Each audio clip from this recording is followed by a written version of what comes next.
alhamdulillah kita diselamatkan oleh Allah Subhanahu wa taala. Dan alhamdulillah perkumpulan kita ini kita berkumpul bersama untuk kita berzikir, menyebut nama Allah, untuk ingat kepada Allah, untuk bersalawat kepada Nabi kita Nabi Muhammad sallallahu alaihi wasallam. Ini adalah amalan-amalan yang dapat mencurahkan rahmat Allah Subhanahu wa taala. Orang yang mendapatkan curahan rahmat Allah tidak akan mendapatkan musibah. Jadi salah satu orang mendapatkan musibah tidak mendapatkan rahmat dari Allah. Orang mendapatkan rahmat dari Allah tidak akan mendapatkan musibah. Makanya kita selalu berusaha untuk mencari rahmatnya Allah Subhanahu wa ta'ala, agar kita dihindar dari segala penyakit, musibah, bencana, celaka, dengan memperbanyak berzikir, menyebut nama Allah, dengan memperbanyak ibadah, khususnya adalah dengan memperbanyak salawat kepada Nabi kita Nabi Muhammad sallallahu alaihi wasallam. Karena sebagaimana di dalam hadis yang disabdakan oleh Nabi kita Nabi Muhammad sallallahu alaihi wasallam bahwa man shalla alaihi salatan sallallahu alaihi biha asyran, barang siapa yang bersalawat kepadaku sekali, maka Allah akan bersalawat kepadanya 10 kali. Apa maknanya salawat dari Allah? Yaitu rahmat. Jadi Allah bersalawat maknanya Allah merahmati. Orang yang bersalawat 1 kali dirahmati oleh Allah 10 kali. Orang banyak salawatannya semakin banyak dirahmati oleh Allah. Orang yang dirahmati oleh Allah tidak akan mendapatkan musibah. Makanya jangan kita tinggalkan untuk memperbanyak salawat kepada Nabi kita Nabi Muhammad sallallahu alaihi wasallam, agar kita dijaga oleh Allah dari musibah, dari penyakit, dan juga memperbanyak istighfar.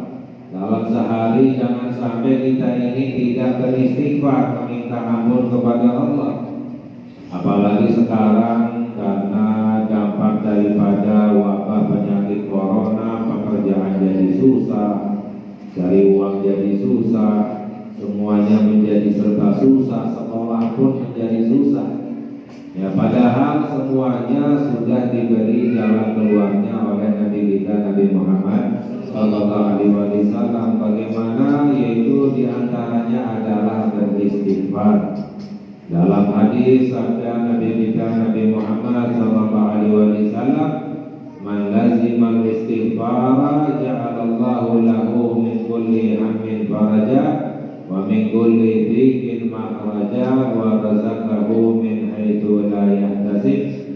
Sabda Nabi kita Nabi Muhammad sallallahu alaihi wasallam, barang siapa yang memperbanyak istighfar, Allah akan hilangkan semua kesusahannya, dan Allah akan beri jalan keluar dari semua kesempitannya, dan akan diberi rezeki oleh Allah dari arah yang tidak disangka-sangka.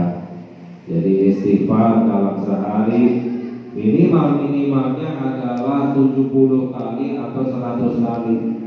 Karena jangankan kita, Nabi kita Nabi Muhammad sallallahu alaihi wasallam, beliau bersabda, inni la astaghfirullah wa atubu ilaihi fil yawmi 70 marrah wa fi riwayah 100 marrah. Nabi Muhammad sallallahu alaihi wasallam berkata, demi Allah, aku ini beristighfar, memohon ampun kepada Allah, bertaubat kepada Allah dalam sehari tidak kurang dari 70 kali. Dalam riwayat yang lain, dalam sehari tidak kurang dari 100 kali. Padahal Nabi Muhammad gak ada dosanya, tapi selalu meminta ampun kepada Allah Subhanahu wa ta'ala. Untuk apa? Lebih mendekatkan diri kepada Allah. Sedangkan kita dosanya numpuk, dosanya banyak, ya, tapi istighfarnya jarang. Ya, berapa kali kita istighfar dalam sehari? banyak ya, tapi jarang istighfar, bertobat. Makanya jangan sampai dalam sehari kita tidak beristighfar, minimalnya 70 kali, 100 kali kita beristighfar, memohon ampun dan bertobat kepada Allah Subhanahu wa ta'ala. Orang yang diampuni dosanya oleh Allah, maka rezekinya dimudahkan oleh Allah. Orang yang diampuni dosanya oleh Allah, maka hidupnya akan diberkahi oleh Allah. Orang yang diampuni dosanya oleh Allah dijauhkan dari semua musibah dan penyakit. Nah, jadi minta kepada Allah, jangan mintanya duit aja yang diminta, ya minta ampun kepada Allah Subhanahu wa ta'ala. Ya selalu beristighfar dan bertobat kembali kepada Allah Subhanahu wa ta'ala. Bagaimana dalam riwayat itu diriwayatkan pernah Sayyiduna Ibn Abbas radhiyallahu ta'ala anhuma, beliau adalah sepupu Nabi kita Nabi Muhammad sallallahu alaihi wasallam. Beliau pernah ditanya amalan apa amalan yang paling afdal dan bulan apa bulan yang paling afdal, serta hari apa hari yang paling afdal. Sayyidina Ibn Abbas radhiyallahu ta'ala anhuma, beliau menjawab amalan yang paling afdal adalah sholat pada awal waktu, sebagaimana yang disabdakan oleh Nabi Muhammad sallallahu alaihi wasallam bahwa afdalul amal as-salatu li awwali waqtiha, sebaik-baiknya amalan adalah sholat pada awal waktu. Lalu bulan apa yang paling afdal? Beliau Sayyidina Ibn Abbas menjawab, yaitu bulan Ramadan, sesuai dengan apa yang disabdakan oleh Nabi kita Nabi Muhammad sallallahu alaihi wasallam bahwa bulan Ramadan sayyidus syuhur, pemimpinnya bulan-bulan adalah bulan Ramadan. Lalu hari apa yang paling afdal? Beliau menjawab hari Jumat, karena hari Jumat adalah sayyidul ayyam, pemimpinnya hari-hari adalah hari Jumat, sesuai dengan apa yang dikabarkan oleh Nabi kita Nabi Muhammad sallallahu alaihi wasallam. Tidak lama Sayyidina Ibn Abbas meninggal dunia. Beliau meninggal pada hari Jumat. Lalu sampai kabar kepada Sayyidina Ali bin Abi Thalib. Sayyidina Ali bin Abi Thalib adalah menantunya Nabi kita Nabi Muhammad dan juga sahabat sepupunya Nabi Muhammad. Jadi Sayyidina Ali bin Abi Thalib sahabat dan juga sepupu serta menantunya Nabi kita Nabi Muhammad sallallahu alaihi wasallam. Sayyidina Ali bin Abi Thalib beliau berkata bahwa saya mendengar bahwa Ibn Abbas ketika ditanya hari yang paling afdal, amalan yang paling afdal adalah sholat pada awal waktu, bulan yang paling afdal adalah bulan Ramadan, hari yang paling afdal adalah hari Jumat, dan itu benar.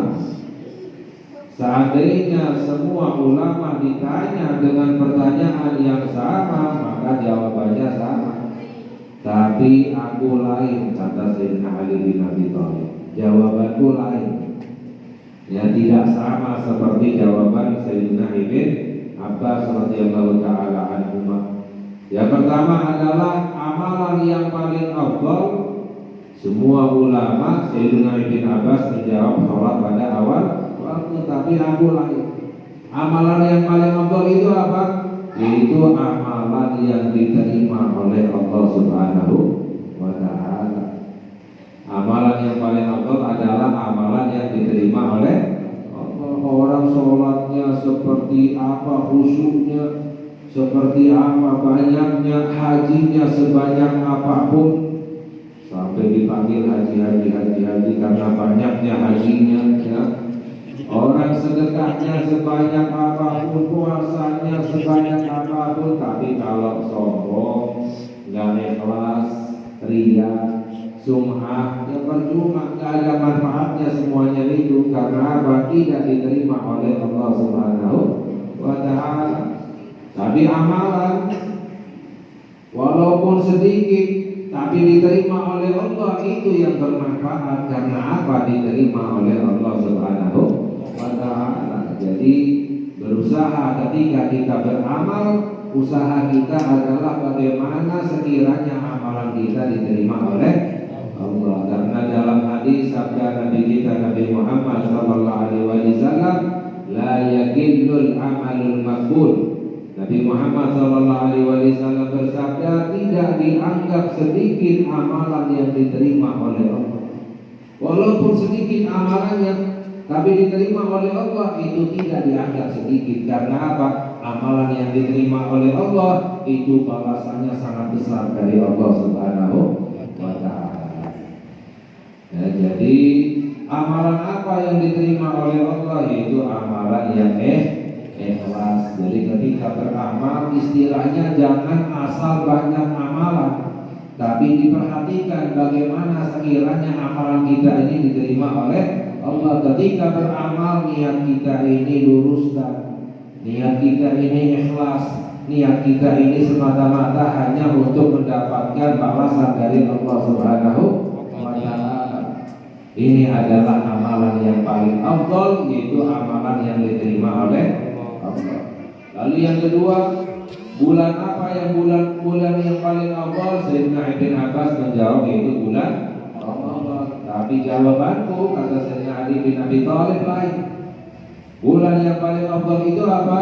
Bulan yang di dalamnya kamu bertobat kepada Allah Subhanahu wa Ta'ala.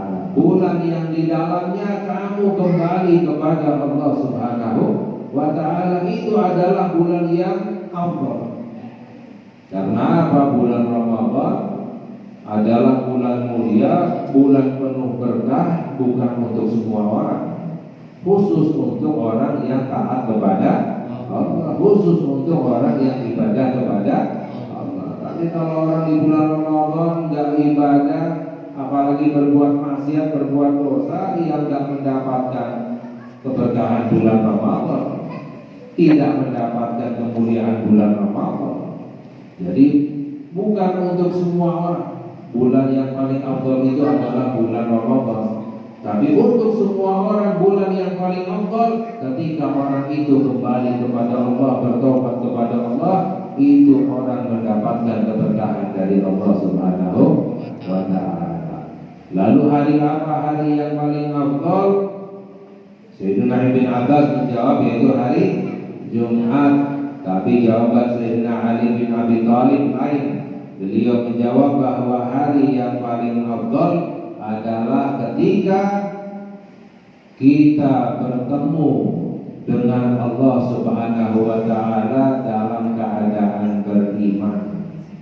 Ketika orang meninggal dalam keadaan beriman, ketika orang meninggal dalam keadaan husnul khotimah, itu adalah hari yang paling afdal, itu adalah hari yang paling bahagia ketika bertemu dengan Allah dalam keadaan beriman kepada Allah Subhanahu wa Ta'ala. Karena apa? Karena di dalam hadis Nabi kita Nabi Muhammad SAW bersabda, innamal a'mal bil khawatim. Amalan yang paling penting adalah amalan yang terakhir. Amalan yang paling penting adalah amalan yang terakhir. Yang orang ibadah terus kepada Allah, tapi akhir hayatnya berbuat dosa, matinya dalam keadaan maksiat, masuk neraka. Makanya istilahnya jangan sampai ada niat untuk berbuat dosa, mumpung masih sehat, mumpung masih muda, ya.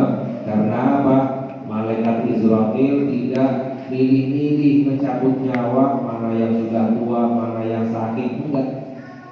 Ya, yang masih muda, yang masih sehat juga bisa datang ajalnya.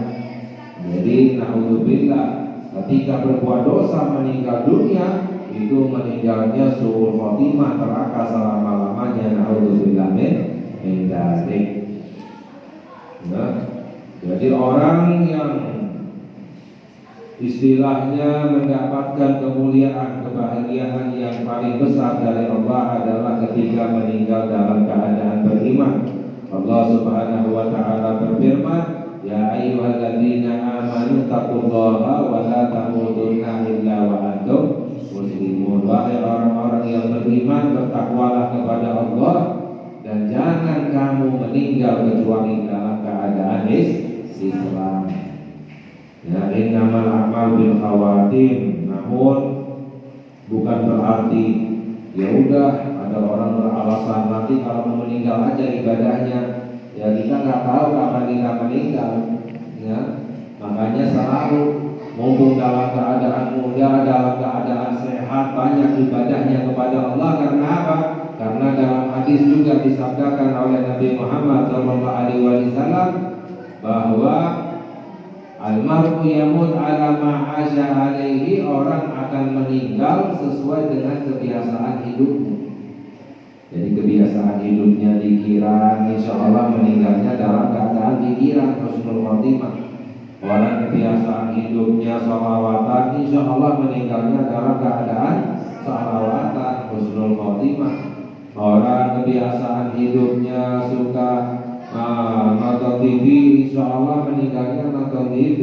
Naudzubillah min dzalik. Orang kebiasaan hidupnya nongkrong aja nggak pernah ibadah, insya Allah meninggalnya dalam keadaan nongkrong. Naudzubillah min dzalik. Ya, makanya kebiasakan hidup kita banyak ibadah, banyak pikiran, banyak salawatan agar kita meninggal dalam keadaan husnul khotimah. Karena itu adalah hari yang paling afdal. Seperti yang dijawab oleh Sayyidina Ali bin Abi Thalib karramallahu wajhahu. Semoga Allah memberi hidayah kepada kita. Semoga Allah ampuni dosa-dosa kita. Semoga Allah kabulkan hajat-hajat kita. Semoga Allah jaga kita, dijauhkan dari segala musibah, penyakit, keburukan baik di dunia maupun di hari akhirat. Amin ya rabbal alamin. Wa sallallahu ala sayyidina Muhammad wa ala alihi wasallam.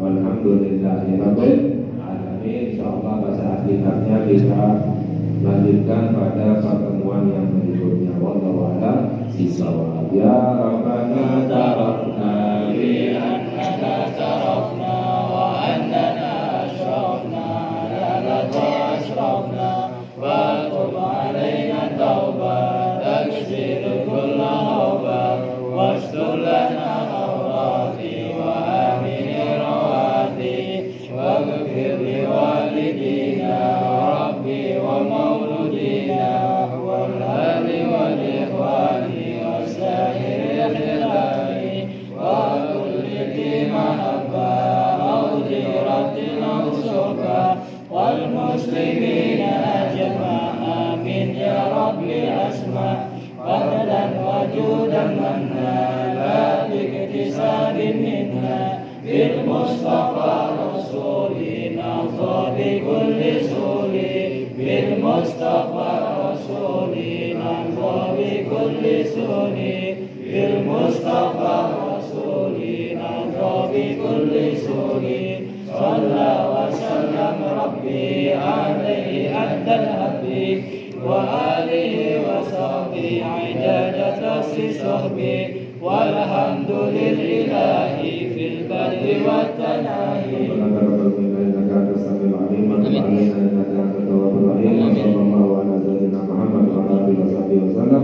والحمد لله رب العالمين.